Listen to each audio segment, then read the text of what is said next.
The NFL wildcard weekend is upon us, and as the NFL calls it, the super wildcard weekend, because they added an extra game. I'm really excited to see how this turns out, and this should be a very good playoffs. So let's get into it, because you know what we do it today with Tyler. We break things down. All right, so we'll start with the AFC. The easiest game to predict in this entire playoffs is going to be Steelers and Chiefs. Even Big Ben on the Steelers said, we're not going to win this game. We don't have a chance, so let's go out and have fun. The Chiefs are going to steamroll them. The Steelers' offense really is just without any life right now. And yeah, they might get Juju Smith-Schuster back, but he doesn't make a big of a difference because there's no wide receiver one to make him look good. And we haven't seen the Juju we were promised since Antonio Brown left. So I don't imagine the Steelers' offense putting up anything on the Chiefs' defense, which is definitely their weak point. And truly, the Chiefs do well against any defense, so it doesn't matter even if the Steelers have a good defense, just because look what happens every time. They play good defenses and they put up like 50 points. So the Chiefs are going to win this one. That's one of the more confident votes in the entire playoffs that we'll see. Moving on, we have the Patriots at Bills. This is going to be one of the more interesting games because it's a divisional game. We saw them play twice this year already. They split the series, and the Bills won the last matchup, and they're on a hotter streak. To be honest, I really think the Bills are going to win this. I think the Bills have the advantage because they have such a strong passing game, and their passing game revolves around an entire playbook that destroys man coverage, and that's exactly what the Patriots run. Typically, they run it well, but Josh Allen is extremely good at destroying man coverage, ripping it apart. Stephon Diggs just tears apart any corner that's on him, so I can imagine the offense is going to be really strong, and the Bills' defense is number one against the pass, so the Patriots are going to once again try to have to lean really heavy into the run and hope that none of the improvements made by the Bills are going to be able to catch up to them and make it impossible for the Patriots. Moving on to our last game for the AFC, we have the Raiders at the Bengals. I don't see this one as close, but it could be because the Raiders and the Bengals are kind of unpredictable. They're very up and down. They're like roller coasters in the NFL. The Raiders are getting Waller back, which is going to help their offense a lot. But the Bengals defense is getting the job done.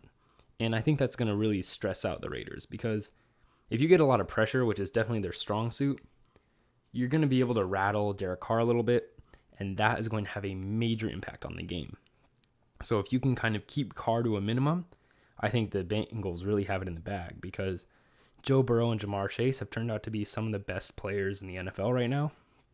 And watching them play together is magical. So I'm scared for them for the rest of their careers because the Bengals are only getting better. And this may not be the year for them, but they certainly are going to be making a playoff run deep very, very soon.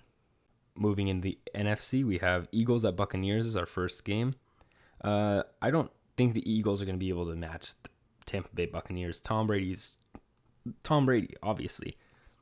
It's not going to be much of a question if Tom Brady's going to be competitive enough. And while the Eagles really play to their competition and they give a lot of fight in the games that they're supposed to lose by a lot, I just don't see an upset happening here. I think the odds are against the Eagles in a way that really makes it impossible. And so it's going to be a valuable experience for the Philadelphia Eagles because they do have a very young roster, and Tampa Bay is going to be moving into the divisional round. The next game is the San Francisco 49ers at the Dallas Cowboys. This is one of the harder predict games because the 49ers are really versatile. They have a very young roster, and their defense is hard to understand. So knowing how they're going to do against the Cowboys offense is kind of the question here. The 49ers have a very strong offense. They make it work with whoever they have. Obviously, we've seen Ayuk do very well. We've seen Kittle do very well. We've seen Deebo Samuel do really well. And rookie Elijah Mitchell has just stepped into the role as their main running back. So the 49ers offense is scrappy and they will get the job done. It's a matter of, can the San Francisco defense hold the Dallas Cowboys at a reasonable level? That's what it comes down to. But because I hate the Cowboys and because I have a lot of faith in these 49ers, they're young, they're excited, they're really ready to play. I can imagine them doing extremely well because the Cowboys have kind of struggled as of late against teams that are actually good. Obviously, they scored 50 points against my Washington, but that's what happens when our defense is kind of terrible right now. And then the last game, we have the Cardinals at the Rams.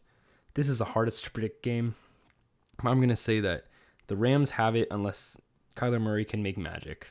Because without DeAndre Hopkins, their offense has really taken a toll. And the Rams may be inconsistent and Matt Stafford may be struggling a little bit.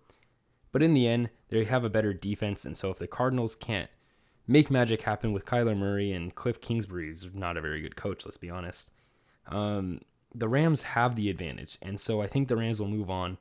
But I don't know how well they'll do moving forward unless they can find more consistency and be able to spread the ball around a little bit more than just, hey, let's give it to Cooper Kupp. Thank you for listening.